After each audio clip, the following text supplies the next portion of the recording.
Most bankers aren't ready to help you until after their third cup of coffee. But with Central National Bank's after-hours service, you don't have to wait for the bank lobby to open to get help.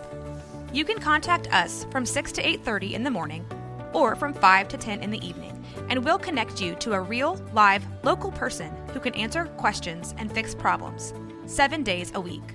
Bank different. Bank Central. Central National Bank. Member FDIC. This is a Rogue Media Network podcast. Previously, on Jennifer Love Hewitt, please be on our show. Jennifer looked at the caller ID. It read 2 words she never thought she'd see again. Party. Donkey. She picked up the phone with anger and bewilderment. She said, "For a donkey, you sure know how to make an ass of yourself."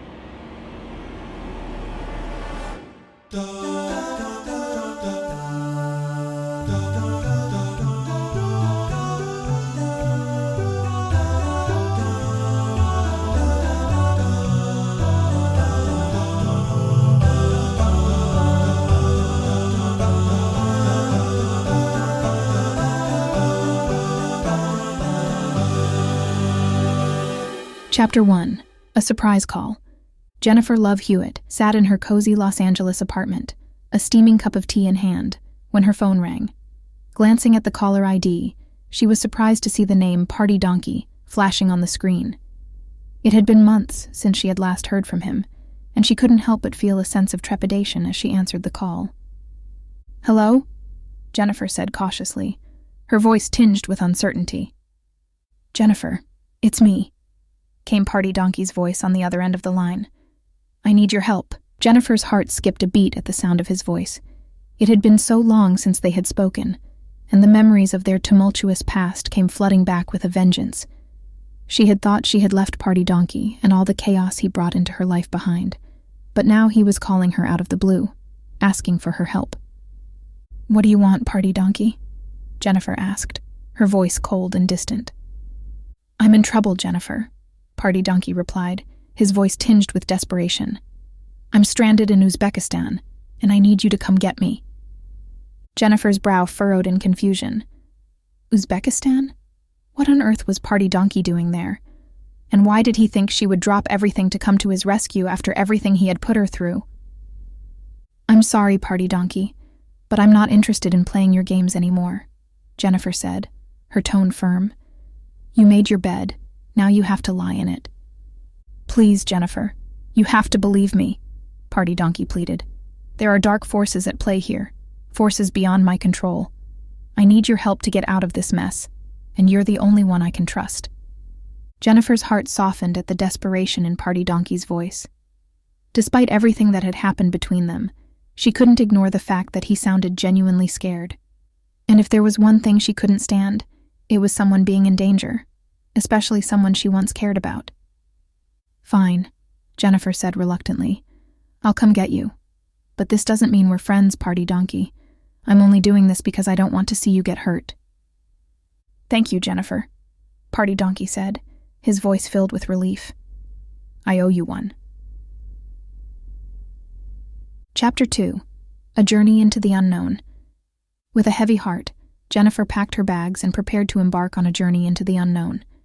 She had never been to Uzbekistan before, and the thought of traveling halfway around the world to rescue Party Donkey filled her with a sense of dread and uncertainty. But despite her misgivings, Jennifer couldn't shake the feeling that she was doing the right thing. She couldn't ignore Party Donkey's plea for help, no matter how much she wanted to wash her hands of him and move on with her life.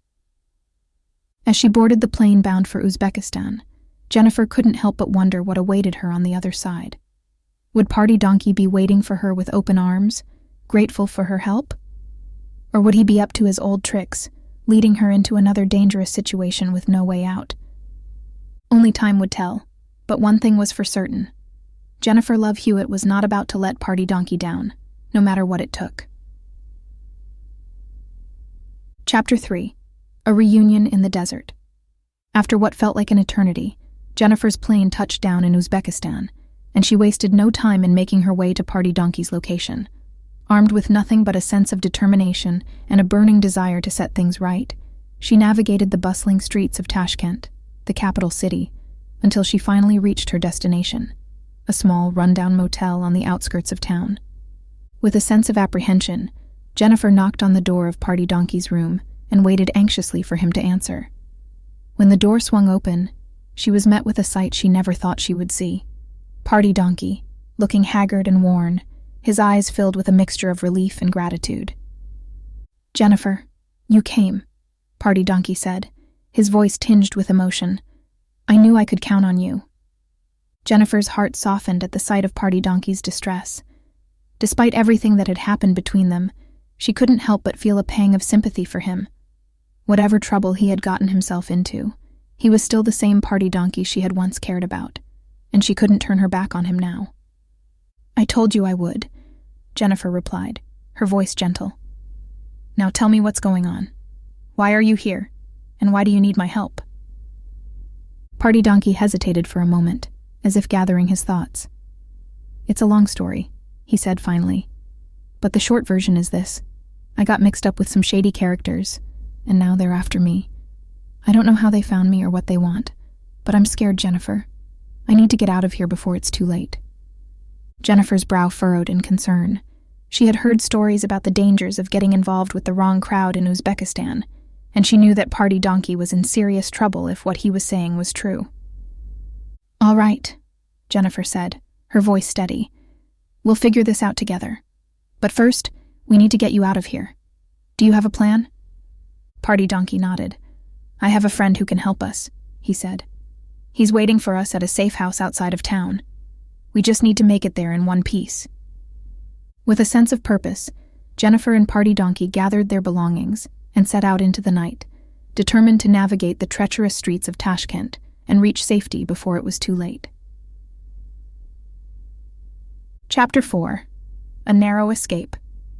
As Jennifer and Party Donkey made their way through the labyrinthine streets of Tashkent, they couldn't shake the feeling that they were being watched. Shadows lurked in the alleys, and the sound of footsteps echoed in the darkness, sending shivers down their spines. But despite the danger that lurked around every corner, Jennifer and Party Donkey pressed on, their determination to reach safety outweighing their fear. With each step they took, they drew closer to their goal, their hearts pounding in their chests with every beat. Finally, after what felt like an eternity, Jennifer and Party Donkey arrived at the safe house, a nondescript building tucked away in a quiet corner of the city.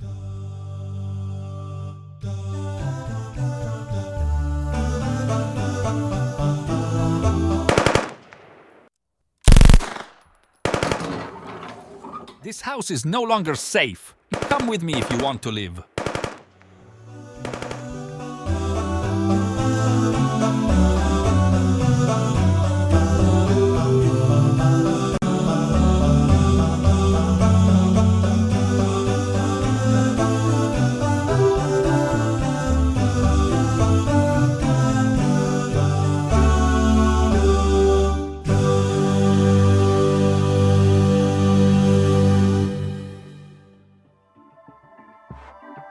This has been a Rogue Media Network production.